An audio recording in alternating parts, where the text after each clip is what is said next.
네,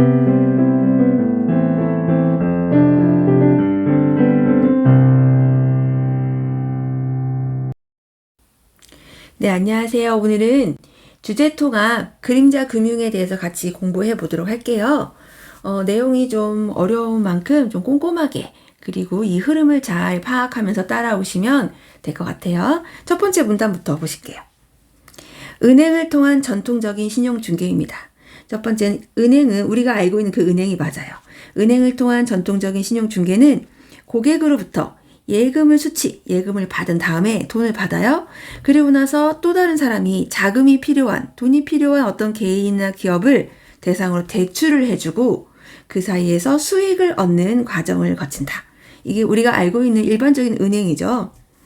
대출은 예금에 비해 만기가 상대적으로 긴 것이 일반적인데, 대출은 예를 들어서 예금은 3년짜리 예금을 넣고 막 길어야 요 정도 넣는데, 대출은 한번 하면은 3년 안에 그 돈을 못 갚을 수 있기 때문에 뭐 10년, 뭐 20년 이렇게 대출을 한다고 해요. 그러니까 만기가 상대적으로 길고 단기에 비해 장기의 경우에는 10년짜리나 뭐 30년짜리 이런 장기로 대출을 해 가다 보면은 처음에는 갚을 능력이 됐는데 나중에 못 갚을 수 있는 약간 위험이 있다는 거예요.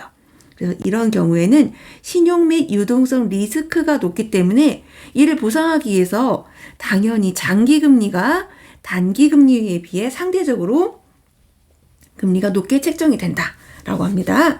자, 은행은 대출로 인해 발생한 원리금 반환을 요구할 수 있는, 원리금이라는 것은 원래 빌려간 돈이라 생각하시면 돼요.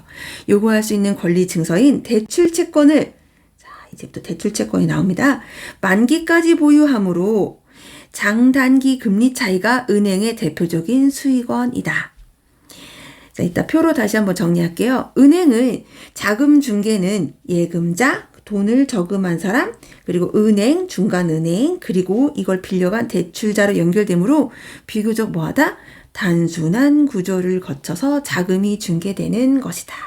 자, 표로 한번 정리를 해볼게요. 자, 여기에 은행이 있습니다.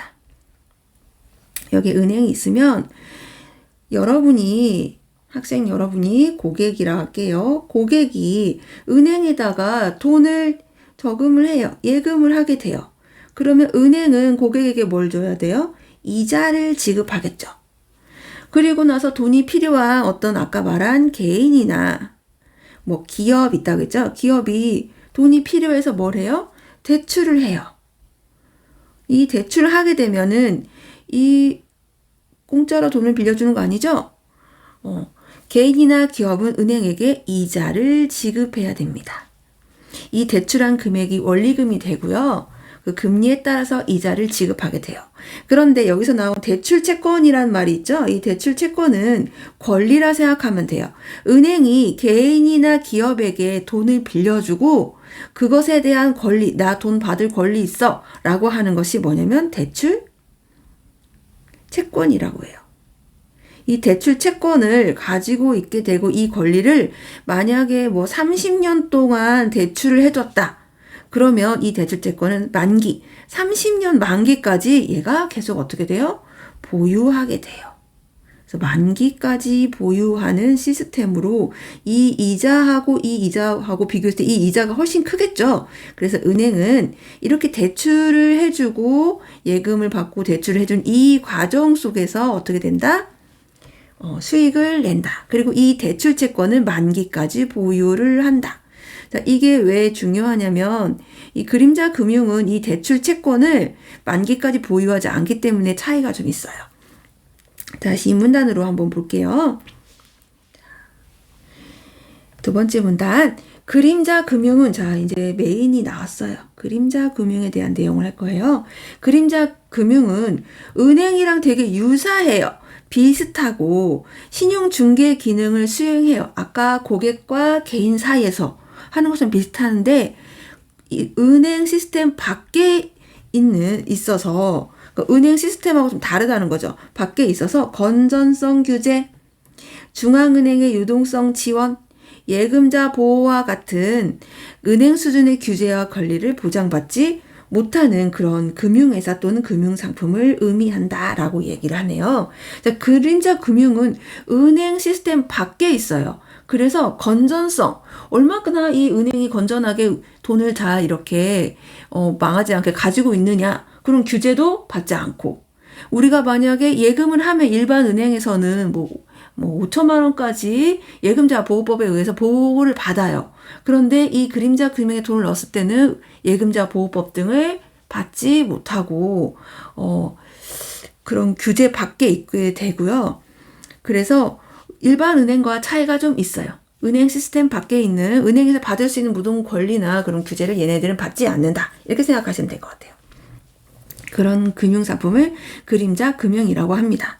여기에는 이 그림자 금융에는 어떤 게 있느냐? 종류가 되겠죠. 증권사, 보험사, 카드사 등의 비은행 금융회사와 각종 펀드, 신탁, 자산 유동화 증권 등의 금융상품이 여기에 포함이 된다고 합니다. 자, 그림자 금융의 종류가 되겠네요.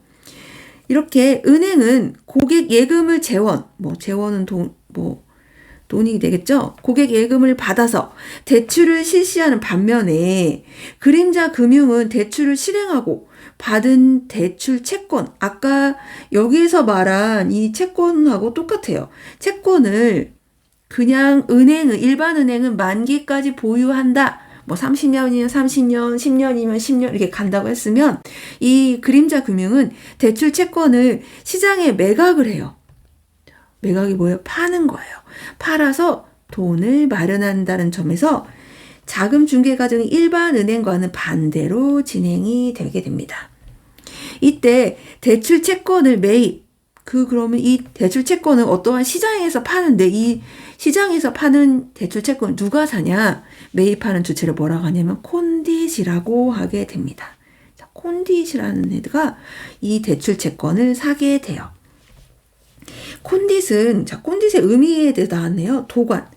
도관은 관이 되겠죠? 물이나 석유가 흐르는 파이프처럼 돈이 흘러다니는 관이라는 의미이다. 자, 콘딧은 그러면 대출 채권을 사기 위해서 돈을 마련해야겠죠. 대출 채권을 매입하기 위해 재원을 마련하기 위해서 얘네들은 어떤 걸 하냐면 자신의 명의로, 자, 만약에 이게 내신에 나온다면은 다른 사람의 명의라고 나올 수 있겠죠. 본인 콘딧 명의로 발행한 어흠 등의 이런 걸 뭐라고요? 단기 금융 상품을 발행하게 됩니다. 자, 콘딧은 그러니까 대출 채권을 사기 위해서 단기 금융 상품을 발행을 하게 되는데, 이를 매입하는 자금은 이를 뭐냐면 대출 채권이에요. 이 대출 채권을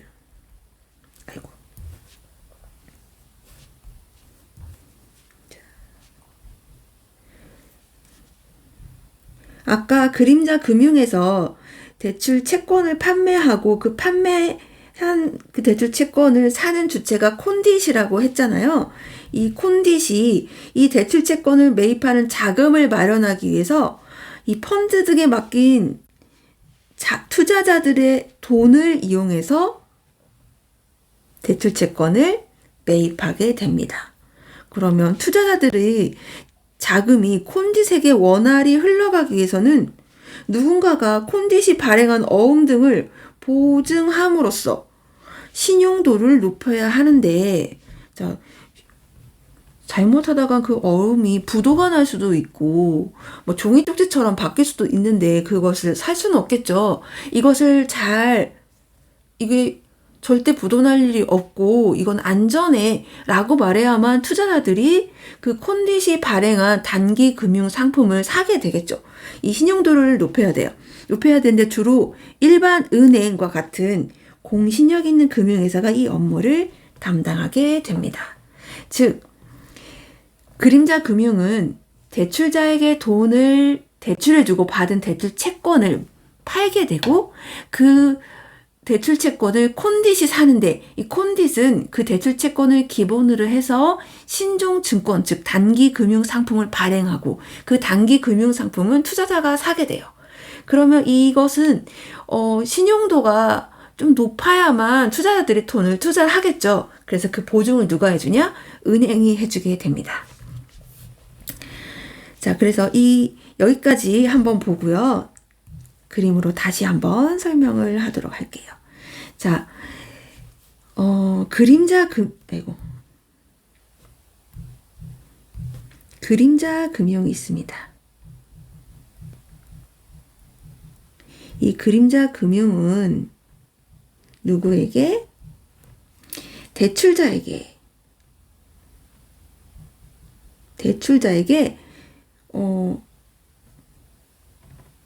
대출을 해주게 되겠죠. 돈을 빌려주게 되겠죠. 그럼 얘도 뭐 이자와 뭐 이런 걸 주겠죠. 그럼 이 그림자 금융은 이 대출자에게 받은 대출 채권, 그 돈을 받을 수 있는 이 권리를 갖게 되죠. 이 채권을 그림자 금융은 아까 이 일반 은행은 30년 만기 보유를 했다면 얘네들은 이 채권을 가만두지 않아요. 얘를 팔아요. 이걸 파는데 누구에게 파느냐? 콘디스이라는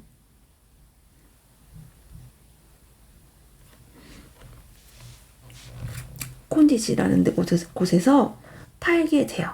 그럼 얘는 이것을 사게 되는데 이걸 매입이라고 할게요. 매입, 사요. 대출 채권을 사는데 이 콘디스는 얘한테 그럼 샀으면 뭘 줘야 돼요? 이 돈을 줘야 되는데 이 돈이 도대체 어디서 나오냐? 얘는 이 대출 채권을 기본으로 한 뭘 발행하냐면요. 단기 금융 상품을 그냥 파는 게 자기도 뭔가 발행을 해요. 단기 금융 상품을 예를 들면 여기서 아까 뭐라고 했죠? 어음 등이라고 했죠. 어음과 같은 단기 금융 상품을 팔아요. 그럼 얘 누가 사냐? 투자자들이 사게 돼요. 그런데 콘디시 나 이 단기 금융 상품 팔아. 그런데 부도날지 몰라? 그러면 투자자들이 투자를 하겠어요? 그렇지 않겠죠. 그래서 이 단기 금융 상품을 누가 이 신용도 믿을만해 절대 부도 안 나. 신용도를 뭐 보증 또는 뭐 밑에 보면 보강이라고도 나와요. 보강하기 위해서는 누가 일반 은행이 신용도를 보증해줘요. 그럼 투자자가 그래 은행이 보증하니까 믿을 수 있겠지 라고 해서 이것을 사게 돼요. 그럼 돈을 주겠죠. 그럼 얘네들은 당연히 뭐 매각이라 할게 그냥 투자자가 얘네들을 단기 금융 상품을 사게 되고 그러면 그 돈이 이 투자자의 돈이 콘디스로 들어가게 되고 이 콘디스는 그림자 금융에게 돈을 지불하게 됩니다. 이 내용이에요. 자, 그래서 그림자 금융이 대출 채권을 매각하게 되고 그 매입의 주체는 콘디시 하게 되고요. 이 콘디스는 단기 금융 상품을 파는데 은행이 보증하는 거죠. 투자자들이 돈을 주고 이 돈이 이렇게 콘디스를 통해서 어디까지? 그림자 금융까지 들어가게 됩니다. 자, 이 문단의 내용은 이런 내용이에요. 다시 볼게요.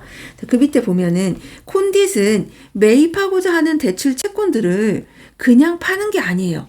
자산 포트폴리오를 구성한 뒤에 여기서 발생하는 현금 흐름을 기초로 하여 아까 말한 신종증권을 발행해요. 즉 신종증권 단기 금융상품 같은 말이에요. 그냥 파는 게 아니라 포트폴리오 구성하는데 여기서 신종증권을 발행해서 투자자에게 매각하여 재원을 마련한다. 재원은 뭐죠? 돈이에요. 돈을 마련한다. 이처럼 그림자 금융에서는 대출 채권을 만기까지 보유 안 하고 만기가 짧은 다른 단기증권 다 같은 말이에요. 단기증권, 신용증권, 단기금융상품 예로 얘네들 다 같은 말. 단기증권으로 만들어 시장에 내다 파는 증권화를 통해서 다수의 금융회사들이 중개사슬을 만들게 되므로 전통적인 신용중개보다는 상대적으로 길고 복잡한 과정을 거쳐 자금이 중개되는 것이다. 즉 여기까지가 그림자 금융을 통한 자금의 중개 과정이에요. 그래서 이 표를 좀 이해를 하셔서 그려놓고 이걸 다시 한번 이해를 하셔야 돼요. 대출자는 그림자 금융에게 돈을 대출을 받고요. 그럼 그림자 금융은 대출 채권을 가지게 되고 이 채권을 콘디시라는 회사가 매입을 하는데 그냥 매입을 하는 게 아니라 단기 금융 상품 또는 아까 뭐 신종증권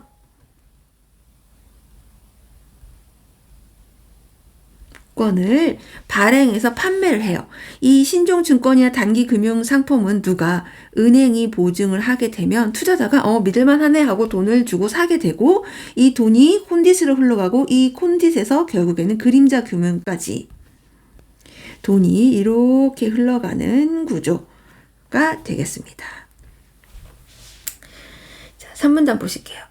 신종증권이 그러면 신뢰할 만한가? 믿을 만한가? 라는 것은 결국 그림자 금융이 최초에 발행한 대출의 건전성 여부에 달려있다. 그 대출자가 아까 말한 그 대출자가 이 대출을 잘 갚을 수 있느냐 이게 대출 채권의 건전성과 바로 연관이 되겠죠. 그래서 대출자가 돈을 못 갚아요. 그럼 대출 채권은 위험한 대출 채권이 되고 그 대출 채권을 기반으로 해서 발행한 신종증권이나 단기금융상품도 위험하게 되겠죠. 자, 그래서 이 최초에 실행한 대출의 건전성 여부에 달려 있다. 당연한 거 되겠죠. 대출자가 못 갚으면 대출 채권이 문제가 되고 그걸 통해서 발행한 신종증권 단기금융상품이 위험할 수 있다. 이런 이야기. 자, 대출을 받은 사람이 원리금 을 제때 갚지 못할 경우 당연한 얘기죠. 원리금을 제때 갚지 못하면 원리금은 아까 원래 대출했던 금액이에요. 예를 들어 1억을 대출했다. 1억을 갚지 못할 경우에 당연히 그 대출에 대한 권리인 대출 채권이 불량해지게 되고 또 대출 채권을 기반으로 해서 발행한 신종증권 역시 뭐 할 수밖에 없다? 부실해질 수밖에 없다. 당연한 논리입니다. 하지만 신종증권이 도대체 어떠한 대출과 연계되어 있는지 이 투자자들로서는 알 수가 없어. 왜냐하면요. 이게 대출자가 한 명이 아니에요. 다시 여기 한번 볼게요. 대출 1, 대출 1, 대출 2, 대출자 3가 그림자 금융의 돈 다 대출을 하고 얘네들이 다 뭐예요? 대출 채권 1, 2, 3 등등을 섞어가지고 단기 금융 상품을 만들기 때문에 이 구조가 대출자에서 그림자 금융, 거기서 콘디, 그 다음에 이렇게 내려오기 때문에 이 투자자들은 이 오리지널 대출자가 얼마큼 돈을 갚을 수 있는 능력이 있는지 도대체 누가 대출을 해갔는지 이 수많은 대출자들을 다 알 수가 없기 때문에 신용 위험이 높게 평가가 된다는 거예요. 위험하다는 뜻이에요. 도대체 누가 빌려왔는지도 모르고 얼마큼 건전한지도 모르고 누가 이걸 갚을 능력이 되는지 투자자로서는 알 수가 없어요. 그래서 신용 위험이 높게 평가될 수밖에 없다. 되므로 투자를 좀 받기 위해서는 신용도를 아까 보강 또는 뭐라고 했죠? 보증을 받을 필요가 있다. 그래서 콘딧은 그냥 하면 안 될 것 같아서 어떻게 해요?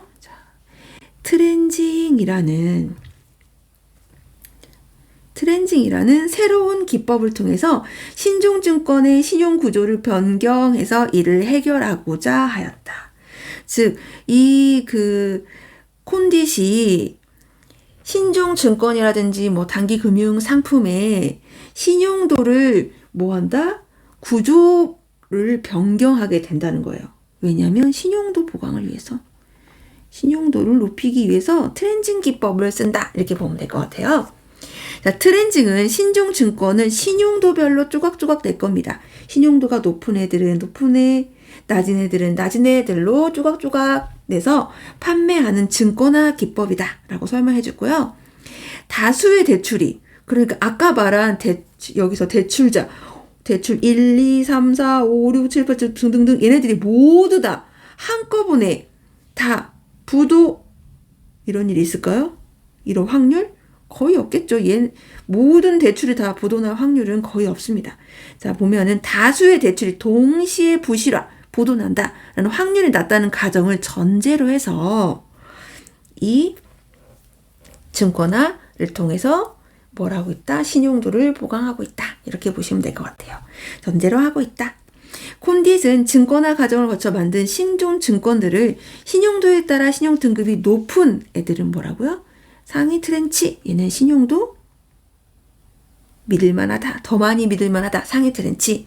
그다음 열악한 좀 신용도가 떨어진다. 그럼 하이 트렌치로 분할을 한 뒤에 이 대출 부실에 따른 신용도 위험을 다 어디에? 하이 트렌치에 집중시켜요.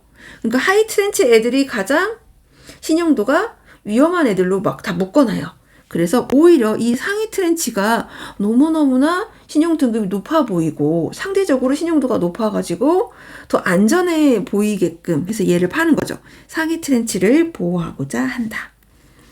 증권화를 통해 자, 이 부분 시험 문제 좀 나올 수 있을 것 같아요. 증권화를 통해 총 위험을 줄일 수는 없다. 자, 총 위험은 불변해요. 줄일 수는 없어요. 하지만 이 트렌징이라는 기법을 통해서 대출 채권의 신용 위험을 다 하이 트렌치에 집중시켜서 위험 구조를 변경하는 거예요. 시험 문제 어떻게 나오냐면요. 증권화를 통해서 신용도 위험을 줄일 수 있다. 틀렸죠. 총 위험은 줄일 수 없다. 이렇게 봐야 돼요. 신용도 위험은 줄어지는 게 아니에요. 그냥 구조만 좀 이렇게 낮은 애들은 낮은 애들끼리 묶어놓고 높은 애들은 높은 애들끼리 묶어놔서 이 높은 애들이 오히려 좀 되게 더 높아 보이게끔 보이게 만들어서 얘네들을 좀 비싸게 팔려고 하는 목적이 있는 그런 기법이라 생각하시면 돼요. 뭐 조삼모사 같은 그런 게 되겠죠. 결과는 똑같아요. 구조, 신용도 총 위험은 똑같다. 다만 구조만 변경했다. 이렇게 봐야 돼요. 자, 총 위험을 줄일 수는 없지만 트렌칭은 대출 채권의 신용 위험을 다 누구에게? 하위 구조에게 집중시켜서 위험도 구조를 변경함으로써 상위 트렌치의 신용도를 상대적으로 높게 만들어서 상대적이죠. 원래 높은 건 아니에요. 높은 애들끼리 모아놓으니까 더 좋아 보이는 그런 만들어서 어떻게 팔아야 돼요? 비싸게 팔 수 있다라고 하는 거예요. 자, 대출 채권에서 부도가 만약에 발생을 하면 대출자가 돈을 안 갚아요. 그럼 채권이 부도가 나는 거예요. 그럼 이 부도가 발생하면 다 누가? 하이 트렌치를 매입한 투자자가 가장 먼저 손실을 입게 된다. 그럼 누가 하이 트렌치에 있는 신종 증권을 살까? 대신에 얘는 좀 가격을 싸게 팔겠죠. 여튼 대출 채권의 부도 발생하면 누가 다 뒤집어 쓴다? 하이 트렌치 매입한 투자자가 가장 먼저 손실을 입게 됩니다. 이후 부도가 계속 이어져서 하이 트렌치 투자자가 더 이상 부담할 수 없을 때, 그러니까 하이 트렌치에 있는 그 투자자가 다 부도 처리되고 나서 더 이상 부도 처리가 될 게 없을 때 비로소 어디로 올라가요? 상위 트렌치 투자자가 손실을 입는 구조입니다. 자, 시험 문제 또 이렇게 나와요. 어떻게? 상위 트렌치는 절대 부도가 나지 않는다? 부도가 안 나는 구조이다? 아닙니다. 이건 아니에요. 상위 트렌치도 부도가 나요. 단 뭐하고 하이 트렌치 부도 다 나고 그러고 나서 더 낮게 있다면 어디로 간다? 상위 트렌치로 가는 것이지 상위 트렌치 투자자들은 전혀 부도의 위험이 없다. 이것은 잘못된 내용이 되겠죠. 네, 3단 보실게요. 자, 그럼 사례를 한번 적용해 보도록 할게요. 1년 후에 1억 원을 받는 두 개의 대출 채권이 있다고 가정해보자. 자, 1년 후에 1억 원짜리가 몇 개? 2개. 대출 채권이 있어요. 대출 채권 A하고 B라고 할게요. 자, 각 대출 채권이 1년으로부터 부도날 확률은 10%로 동일. 자, 부도날 확률, 부도율 10%. 대출 채권의 부도 사건은 서로 독립. 서로 독립이라는 건 뭐냐면 얘네들이 서로 뭐 A가 부도 났다고 해서 B가 부도 나거나 그런 게 아니에요. 서로 상관이 없어요.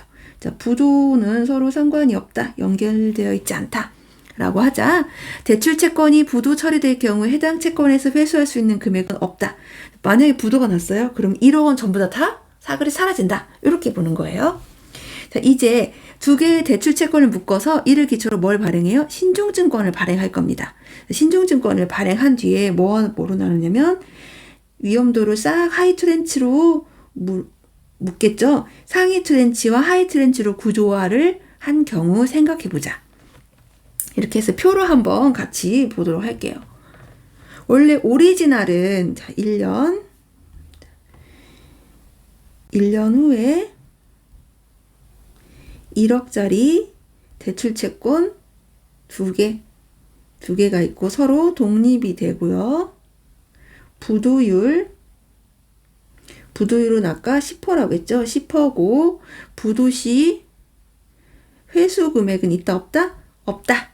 이렇게 돼 있어요. 그러면 이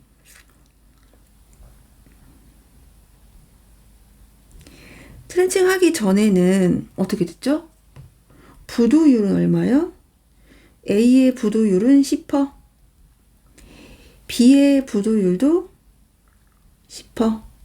반대로 이야기하면은 A의 회수율은 90%, B도 회수는 90% 이렇게 되겠죠. 그런데 얘를 뭘 발행해요? 신종증권을 발행해가지고 트렌칭 기법을 쓸 겁니다.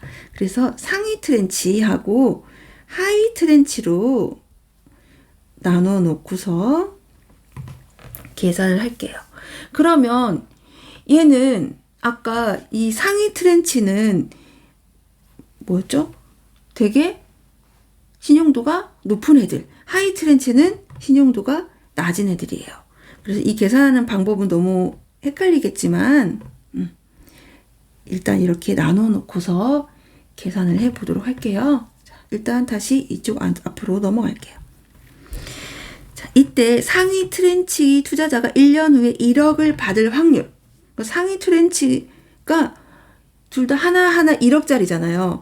회수 확률은 신중증권의 가치가 1억 원 이상이면 되므로, 이게 무슨 뜻이냐면은 어차피 상위 트렌치 1억짜리가 있고 하위 트렌치 1억짜리로 지금 신중증권을 발행을 한 상태인 거예요. 그러면 이 상위 트렌치 애들은 1억 원만, 여기 보시면 신중증권의 가치가 1억 원 이상이면 돼요. 왜냐하면 두 대출 채권이 동시에 보존하지만 않기만 하면 어차피 하위 트렌치 아이들이 부도가 나기 때문에 상위 트렌치는 1억 원을 받을 수 있게 되는 거예요. 그래서 이 상위 트렌치를 계산할 때는 부도가 날 확률로 계산하게 됩니다. 자, 이렇게 계산할게요. 상위 트렌치 계산법은 공식입니다. 부도율로 계산할게요. 부도율로 계산하면, 그러면 A가 부도날 확률 얼마예요? 0.1. B가 부도날 확률 0.1. 토탈 0.01. 0.01은 몇 퍼? 1퍼. 그러면 상위 트렌치가 부도날 확률은 1퍼고요. 그럼 반대로 회수할 확률은 얼마예요? 99%가 됩니다. 자, 여기까지 보시고 다시 질문으로 들어갈게요.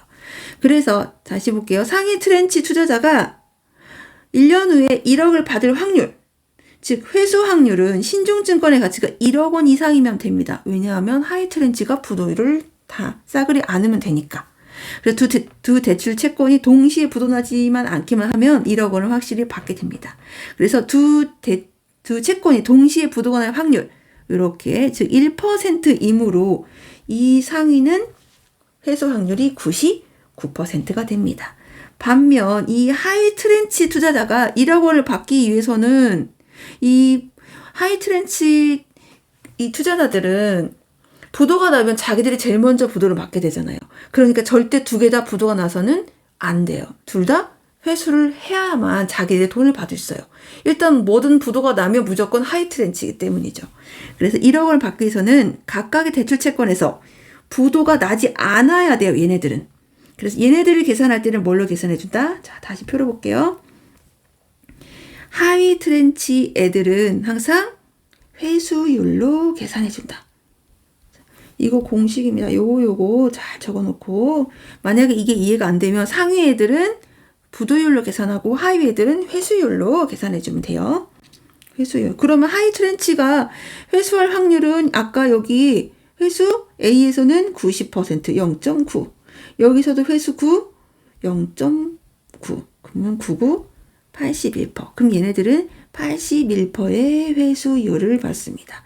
자, 하이 트렌치는 81%가 돼요. 그리고 여기 부도율을 따지면 굳이 몇 %예요? 19%가 되겠죠. 이렇게 계산을 해요. 자, 그러면 이 상위 트렌치 애들은 99%, 그 다음에 하이 트렌치 애들은 81%, 이렇게 되기 때문에 각각 1억 원의 금액에 따른 99%는 0.99억을 회수받을 수 있고, 하이 트렌치 1억 원을 계산하게 되면 곱하기 1억 하면 0.81억을 받을 수 있게 됩니다. 가격이 이렇게 돼요. 자, 다시 돌아가서 확인을 다시 해보도록 할게요. 자, 하이 트렌치 아이들은 투자자가 1억 원을 받으려면 둘 다 부도 나면 안 돼요. 부도가 나지 않아야 하므로 0.9 곱하기 0.9, 0.81, 즉 회수율이 81%가 된다. 상위 트렌치 투자자가 개별 대출을 실행할 경우에 1억 원을 받을 확률, 즉 원래는 처음에 얼마였어요? 90%였으나 신중증권 이 트렌칭이라는 기법을 통해서 회수 확률이 얼마큼 99%로 상승하게 되고, 그죠? 반면 하이 트렌치 투자자는 신중증권의 트렌칭에 의해서 원래 90%였던 애들이 어떻게 됐어요? 81%로 개별 대출 채권에 비해 9포인트 낮은 회수 확률을 감수하게 되며, 즉 이 사실상 이 하이 트렌치 애들이 부담한 이 9포인트 회수 확률을 어디로 갔어요?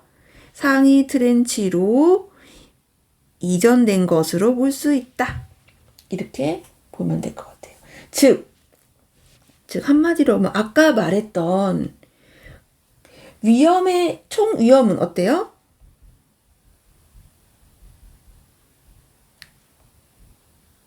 동일, 같아요. 뭐만 바뀌었어요? 위험의 구조만 바뀐 거다. 이렇게 이해하시면 될 것 같아요. 자, 여기서 화폐, 시간 가치 이런 거 뭐 무시하고 상위 트렌치의 가격은 0.99 곱하기 1억이니까 얼마요? 0.99억이 되고, 하이 트렌치의 가격은 0.81 곱하기 1억이니까 0.81억 원의 거래가 됩니다. 자, 트렌치 기법은 회수 확률이 90%에 불과한, 처음에 회수 확률이 아까 얼마였어요? 여기서 부도 확률이 10%였죠. 그러니까 회수 확률이 90%에 불과한 대출 채권을 신용 위험이 높다고 판단하여 시장에 참여하지 않는 투자자들에게 낮은 신용 위험을 가진 신중증권을 제공함으로써 어떻게 해요?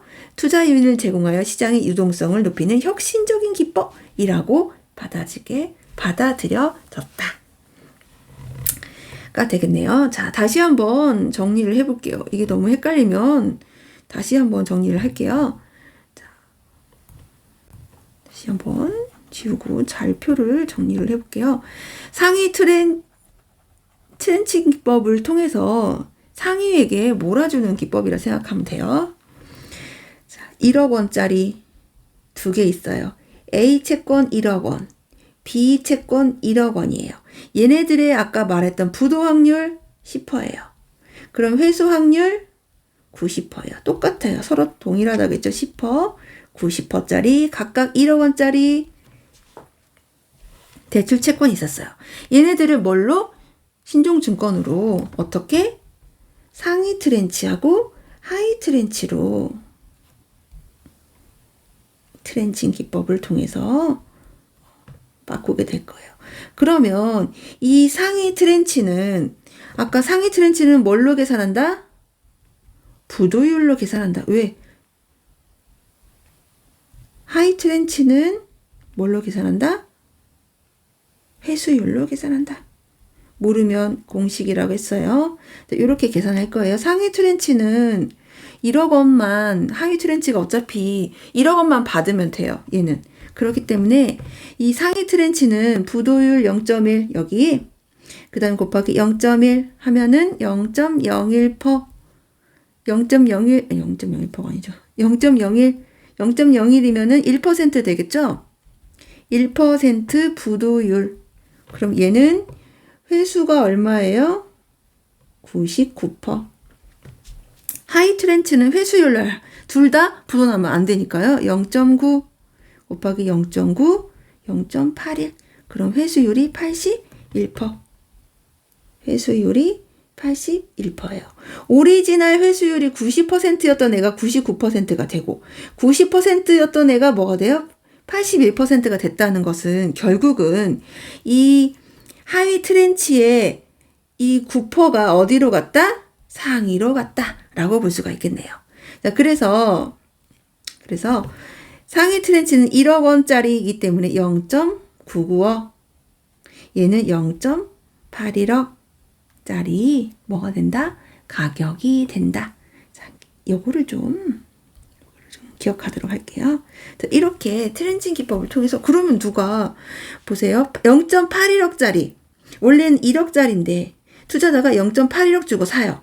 그리고 나서 1억을 받을 수 있어요. 그런데 단 뭐예요? 위험해요. 그러니까 위험을 감수하고 저렴하게 사서 1억짜리를 받을 것이냐. 아, 나는 안전빵으로 갈 거야.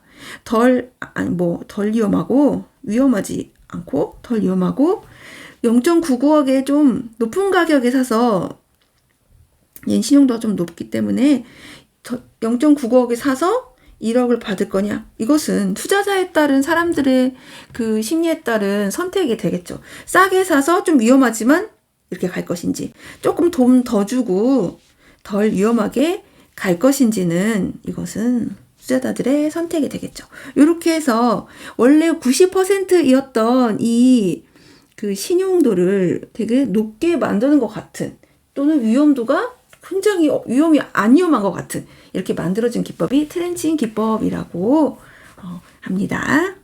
여기까지 이해했으면 오문 단어 넘어갈게요. 그림자 금융은 도입 초기에는 어때요? 우와, 90%짜리를 99%까지 만들었네? 이렇게 은행의 자금 중개 기능을 보완하면서 금융의 효율성, 되게 좋은 말이네요. 접근성 막 촉진함으로써 이것은 진짜 혁신이다. 90%짜리를 99% 만들었다. 금융산업의 발전과 혁신이 기여한 것으로 평가를 받았어요. 언제요? 도입 초기에는. 하지만 아까 말했듯이 총이용보다 동일해요. 그림자 금융기법은 위험 총량을 없애는 것이 아니라 위험 구조를 변경해서 개별 투자자들의 성향, 난 위험하지만 싸게 사서 1억 받을 거야. 나는 좀 안전으로 99%짜리 0.95억에 사서 1억 받을 거야. 하는 그런 성향에 따라 위험 부담 수준을 조정하는 것이었지요. 자, 위험 총량을 없애는 게 아니라 구조도 변경을 한 거라는 거죠. 한 것임에도 불구하고 위험 총량을 줄이는 금융기법인 것처럼 인식이 되면서 신종증권 발행 규모는 지속적으로 증가하고 계속 발행하는 거예요. 이에 따라 오히려 경제가 감당해야 할 총위험 오히려 증가하는 역설을 가져오게 됐습니다. 그래서 2008년 글로벌 금융 위기를 거치면서 그림자 금융에 지나치게 의존했던 금융회사들은 거의 파산으로, 그림자 금융위기 확산의 주요 경로, 얘가 주범이다로 지목되면서 그림자 금융에 내재하고 있는 위험 요인을 다시 한번 평가를 해야 된다라는 목소리가 높아졌습니다. 그림자 금융을 재평가를 해야 된다. 이런 내용으로 그림자 금융이었습니다.